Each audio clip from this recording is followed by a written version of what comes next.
You said you sent a subpoena on November 6, 2024. Unfortunately, because the annexes are not part of the document marked, it's not here. So the question is quite clear. If it's a mistake, then what is the correct date of the subpoena? If I can see the real subpoena, Your Honor. Kindly talk to the mic, please. Yeah. If I can see the real subpoena, Your Honor, because the subpoena was signed by our Assistant Director for Investigation Service. As I said, unfortunately, it was not attached to your affidavit, and I doubt if it's one of those marked or pre-marked Wala. by the counsel for prosecutors. As he said and admitted earlier, he did not or they did not mark all of the annexes in your affidavit. Yes, Your Honor. If I may, check ko lang po, Your Honor, para sigurado ho. Wala sa'yo ngayon. Inaanap ko po rito. Wala nga pong annex yan eh. Wala sa annex at wala rin sa affidavit. Kasi yung mga media na tinutukoy sa ibang pahina, yung mga nag-interview nung Zoom conference. Dito ho yung certified true copy daw, Your Honor. If I may, Your Honor, please, can I assist on this regard, if the court will allow? Only if you can produce a copy of the November 6 subpoena, counsel. Exactly, Your Honor. The documents are present. They are in the possession at present of the witness, Your Honor, please. They may not have been physically attached to the affidavit investigation, but they do exist in the records of the case as separate pre-marked documents, Your Honor, please. So Okay. it's here?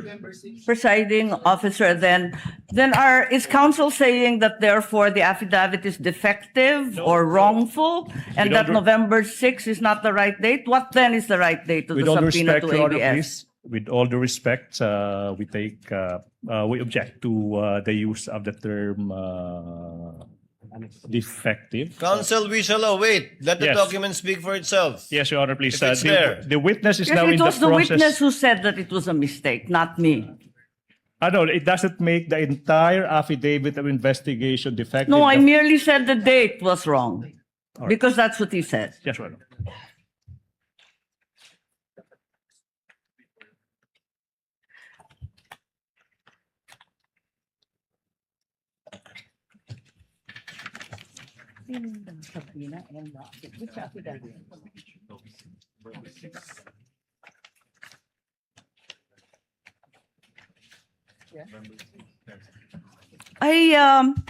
It's just been brought to my attention that in fact, presiding officer, two documents were issued on November 6. Not only the subpoena to ABS-CBN, but further the affidavit of investigation regarding the October 18 press con.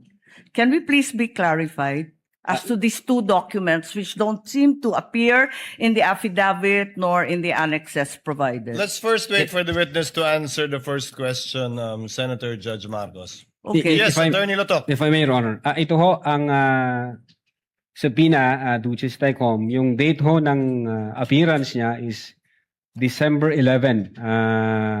Appearance po. Ang tinatanong yung Appearance. date ng subpoena. Date Attorney ng Lotok. subpoena, Your Honor, is 6th day of November 2024, which I believe this is a typo kasi magkakasunod ho ito doon sa mga inisyuhan namin na media personalities. Attorney Lotok, typo na yung affidavit mo? Typo pa yung subpoena? Hindi po. What are you typo looking yung- at? The subpoena or the affidavit? Dalawa yan eh. What are you looking at, Attorney Lotok? The subpoena, Your Honor. So the subpoena is dated November 6. Okay. This- And the affidavit also is November 6. Dalawang typo carried over. Asan yung affidavit? Hindi ko pa nakita, ma'am, yung affidavit na November. Your Ikaw affidavit ang says pumirma November eh. 6. Pero patingin ako ng affidavit. Yung affidavit of investigation mo na binigay, pati I-check yung ko po, amended, carried over din. Yung first draft na rineject ng DOJ, yung ikalawa, parehong November 6. Saan? Pirmado ninyo eh. Page 6, Counsel, paragraph 14 of his affidavit of investigation. Yes, Your Honor. It's November 6, 2024 ang nakasulat dyan. So typo din yan? Is it your testimony na typo din yan? I believe so, Your Honor. Kasi ang intention namin dyan is 11 December 2024. Anyway, Senator Judge Marcos, let the document speak for itself. That would be the best evidence of it, if at all, of the dates Thank you. of either the subpoena and or the affidavit. Yes, presiding officer, just to provide our witness a chance to correct himself or the documents, sa palagay mo, ano yung tamang date kung mali yung November 6?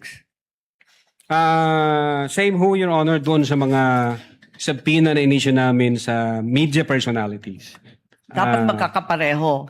Yes, magkakasunod po yun. Okay, sige. Maraming salamat. Thank you very much, presiding officer.